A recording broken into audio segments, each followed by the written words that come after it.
आप सुन रहे हो कहानी जन्मात, जिसे लिखा है भरत ठाकुर ने। Episode number 7। मुझे अब वाकई उसकी बात पर विश्वास हो चला था।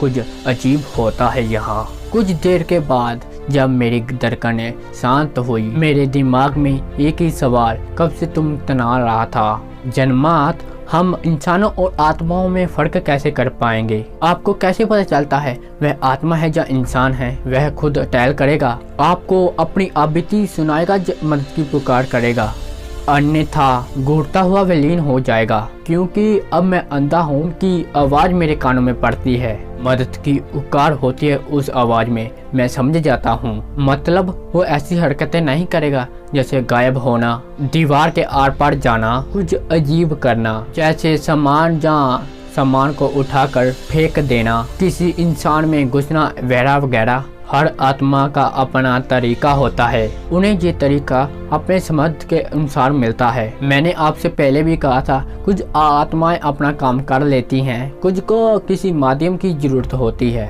ये सामर्थ्य कहाँ से आता है? आपके खुद की अंदर की शक्ति से। जैसे कसरत करने से शरीर चुस्त और बलशाली होता है, वैसे ही इच्छा को पाने की तीव्र तलब बलशाली होगी, उतनी ही उसकी शक्ति उसके पास होगी। द्वार के बारे में जिक्र किया था ना आपने, कैसे उस द्वार और जहां में फंसकर रह जाता है। क्या उस दीवार के पार उस ओर चले जाते हैं? क्या वो उसी स्वरूप में वापस आ सकते हैं? कठिन सवाल है, पर जवाब सरल है। आप एक घर से निकलते हैं, किसी और घर के प्रवेश करते वक्त जो बीच की यात्रा है वह महत्वपूर्ण होती है। कभी वेग से तो कभी बहुत धीमे चल सकते हैं आप, तो कभी आप ठहर गए। इच्छा शक्ति के समर्थ के अनुसार आत्मिक बल निर्मित होता है, उसी बल से अपनी यात्रा को धीवर तेजर रोका जा सकता है। यात्रा का समय जितना अधिक व्यतीत होता है वो इतना ही कष्टदायक होता है। आप अपने बल से ही उस कष्ट को सहते हैं, अपनी कार पूर्ति करते हैं। ये भी मुमकिन है इस जहां से उस जहां में तथा इस जहां से उस जहान में जाया जा सकता है। ये सुनकर मैं पहुंचक्का रह गया। कैसे? कौन जा सकता है ऐसे?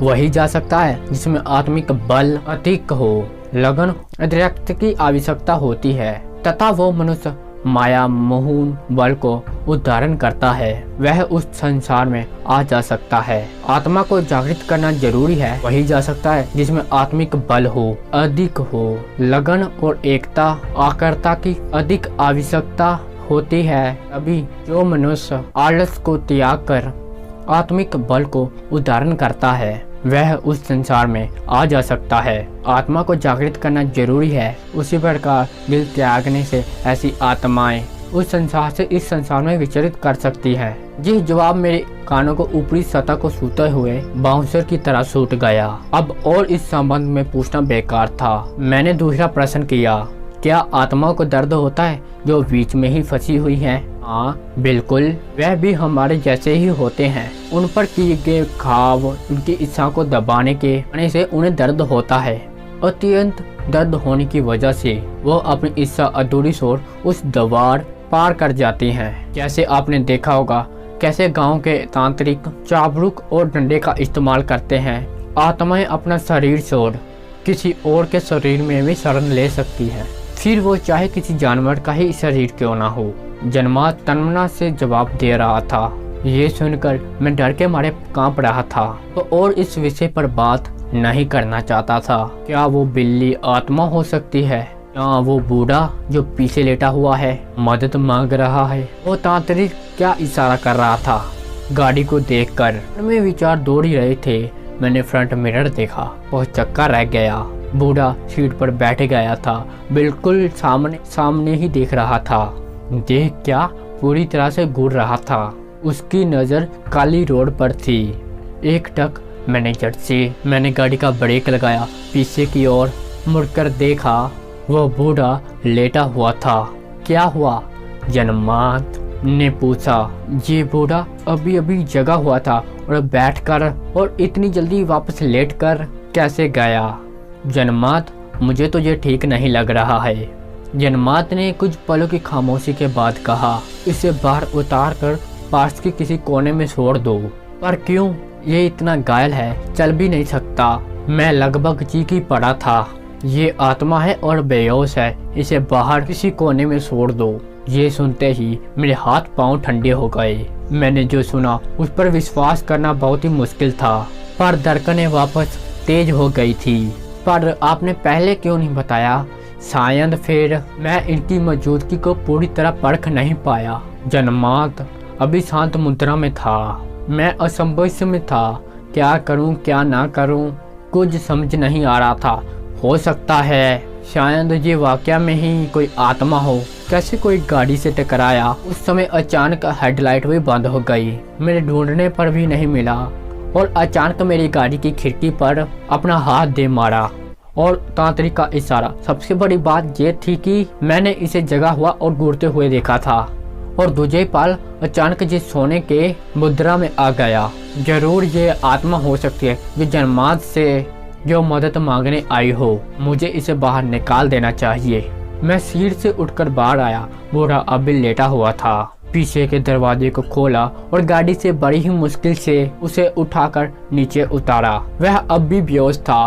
उसे बड़ी ही उल्टे सीधे नीचे उतारा। जब मैं उसे एक कोने की तरफ ले जा रहा था, अचानक मेरी नजर उस निशान पर पड़ी। यकायक उस निशान को उस दिमाग में ढूंढ लिया। कहाँ देखा था? बचपन में मैंने किसी अघोरी के पास जाते हुए इस निशान को देखा था। इस निशान को उस अघोरी के कर्मकांड करते हुए देखा था।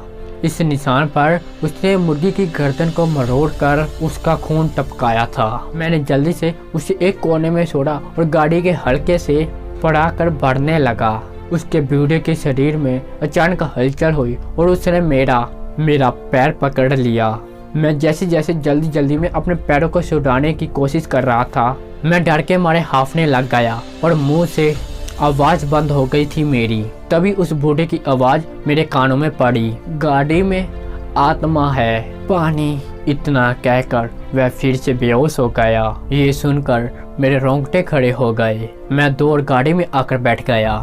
मैं बुरी तरह डर गया था और धड़कनें काबू से बाहर हो गई थी। माथे में अत्यंत चिंता के बल माथे पर अधिक हो गए थे। फिर चकरा गया था।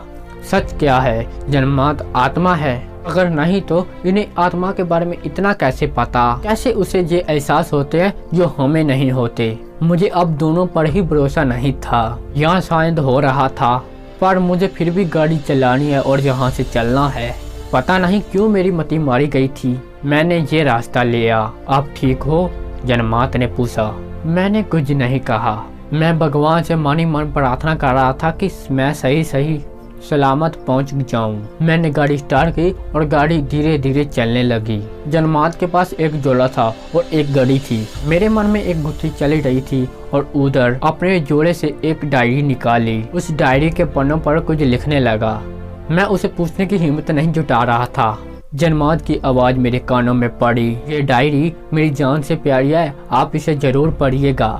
जन्मात ने कहा, भला मैं क्यों पढ़ूं किसी और की डायरी की? मैंने जन्मात से कुछ नहीं कहा। पता नहीं क्यों मुझे उस बूढ़े के बारे में चिंता हो रही थी। मैंने जल्दी में उसकी पूरी बात को सुना ही नहीं। उसने शायद पानी कहा था। अंत में वह मेरी गाड़ी में वजह से घायल हुआ था।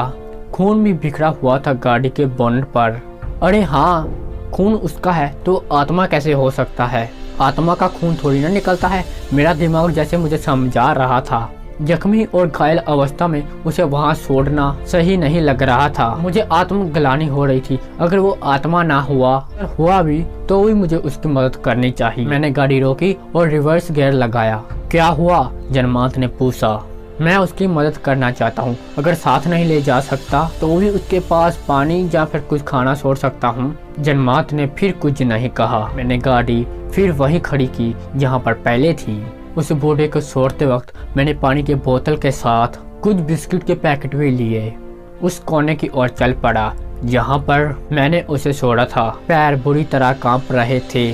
पता नहीं मन में कुछ अजीब सा संचालन हो रहा था। शायद डर की परावाज पर थी वो। अपना ध्यान रखना। जन्मात के ये शब्द मुझे और डराने के लिए काफी थे। आगे क्या हुआ जानने के लिए सुनिए कहानी का अगला एपिसोड।